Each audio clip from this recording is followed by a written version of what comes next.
Say good day to the Mitsubishi Eclipse Cross PHEV. It's a sleek plug-in hybrid SUV with a clever powertrain that can run as a pure EV all the time, theoretically. The petrol-electric SUV offers a 55-kilometre EV range, has relatively short charge times and bi-directional charging, so you can power your home with it in a blackout. But Aussies aren't too fond of plug-in hybrid EVs, despite their best of both worlds functionality. So is Mitsubishi's latest PHEV special enough to change that? Let's find out.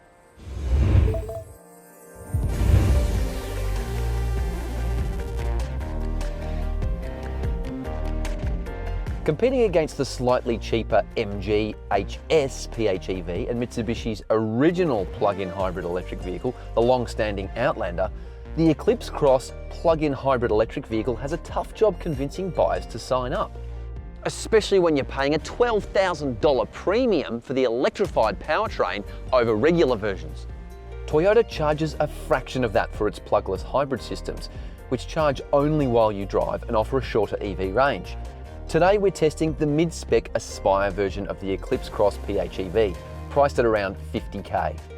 Leveraging the same hybrid electric powertrain as its bigger brother, the Outlander, you get a 2.4 litre petrol engine driving the front wheels and two electric motors, one on the front axle and one on the rear axle.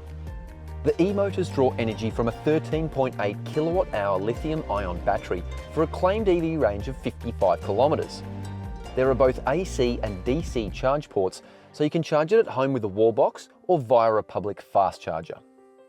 It even comes with a two-directional charging system, so you can charge up another vehicle, an appliance, or even your house, say in a power outage. But there's one issue.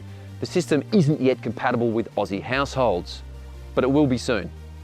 Like many EVs, it features a single-speed planetary gearbox, with the e-motors delivering all-wheel drive.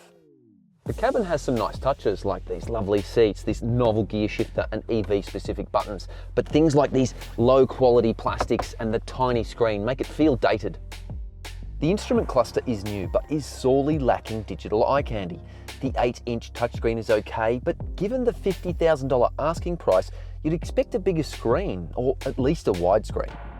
The standard menu system is basic but easy to use, but there's also Apple CarPlay and Android Auto, which makes things a lot easier. Oh, and there's even a smartphone app to remotely check the battery charge.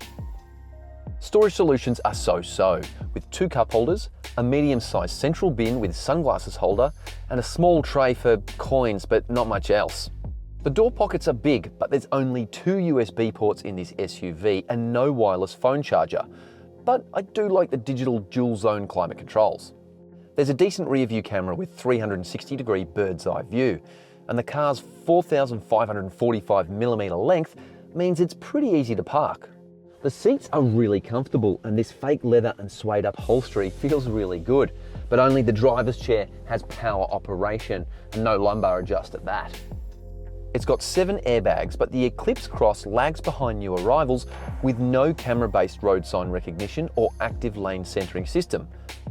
Backseat room and comfort is pretty good. These seats aren't too bad, if a little flat, but legroom and headroom for this size of vehicle is not bad. I wouldn't be upset to spend a bit of time here. However, amenity, not so good. You get a 12-volt socket, a fold-out armrest with cup holders, only 1 seat back pocket, but no USB ports or air vents. 2 ISOFIX and 3 top tether anchorages are included for child seats. Because of the electric powertrain and battery pack, boot space is down by around 11% compared to regular models. But look, the boot is still a very usable space. However, I kind of wish the charging cable box had some Velcro on the bottom, because when you're cornering, it just moves around a lot in there. One of the best features about the boot is this cargo blind. Yeah, it's a bit flimsy, but when you're not using it, you can chuck it into these little grooves in here and she won't rattle around. It's quite effective. There are 4 tie-down anchorages, 1 shopping bag hook and a little light, but not much else back here. The DC charge cable lives under here, but there's no spare tyre, just a compressor kit and a can of goop. There's no powered tailgate either, and the whole interior is a little bit underwhelming. So let's hope she likes to dance. Cue the upbeat music.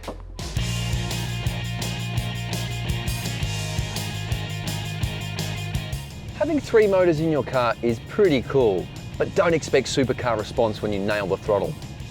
That's because A, the car is geared to be efficient, and B, she's a chubby girl. The hybrid extras add around 300 kilograms of weight to the vehicle. Hit this button and you'll engage pure EV mode, which gives you around 45 kilometers of real-world electric driving on a full battery charge. But as I've discovered out here on country roads and freeways, it's more like 30-35 kilometers. But I reckon you might go close to the 55 kilometer claim if you drove it gingerly. And look, if you've got range anxiety about driving an EV, a plug-in hybrid like this would be a great alternative because it simply switches to petrol mode when the battery is fully depleted. In terms of driving dynamics, this PHEV version gets a different suspension tune to deal with the extra mass. And I gotta say, it's pretty good. It corners nicely with a flat and predictable attitude and has a solid and sporty feel thanks to its all-wheel drive setup. Ride comfort is very good too, the suspension smoothing out bumpy sections of road easily. Interestingly, this model has significantly more ground clearance than regular Eclipse Cross SUVs, so you get improved rough road compliance and better visibility. In EV mode, even when the petrol engine's running, this Japanese SUV is whisper quiet. There's not much tyre noise, a little bit of wind noise from the mirrors, but it ensures this premium driving experience. If only the cabin didn't feel so low rent. I drove the car like I normally would, so there was plenty of heavy acceleration thrown in there, and overall fuel consumption is 6.2 litres per 100 kilometres, which is much higher than the frugal claimed average of just 1.9 litres per 100 kilometres. Along with pure EV mode, there are a handful of different hybrid modes, including a battery save mode and a battery charge mode. Annoyingly though, the EV mode drops out when you initiate cruise control or simply push too hard on the accelerator. The petrol engine chimes in and boom, there goes your fuel efficiency. The light steering makes it easy to drive and park, and while I was expecting the regenerative brakes to be a little touchy, they're actually really well modulated, and overall this is a very pleasant vehicle to drive. Many countries offer tax incentives to buy cars like this, but some Australian states are introducing an EV tax that would slug owners of a PHEV like this 2 cents a kilometre. So if you're driving 50,000 k's a year, that's an extra $1,000 you're going to be hit with. Pretty harsh, I reckon. While the Mitsubishi doesn't push the tech boundaries in many ways, it is backed by a class-leading 10-year warranty and 10-year capped price service program. The EV drive battery has an 8-year 160,000 kilometre warranty, but average annual service costs are quite high compared to regular SUVs. If you want to reduce your reliance on petrol and lower your CO2 footprint, this Mitsubishi is an effective way to do it. While it's not perfect, the car offers zero emissions driving capability for most city and suburban commutes, provided you charge it first, along with the petrol cruising range of a conventional small SUV. But at the end of the day, I don't think this vehicle is special enough or affordable enough to convince a legion of small SUV buyers to jump on the plug-in hybrid EV bandwagon. If it was me, I'd just buy an EV instead.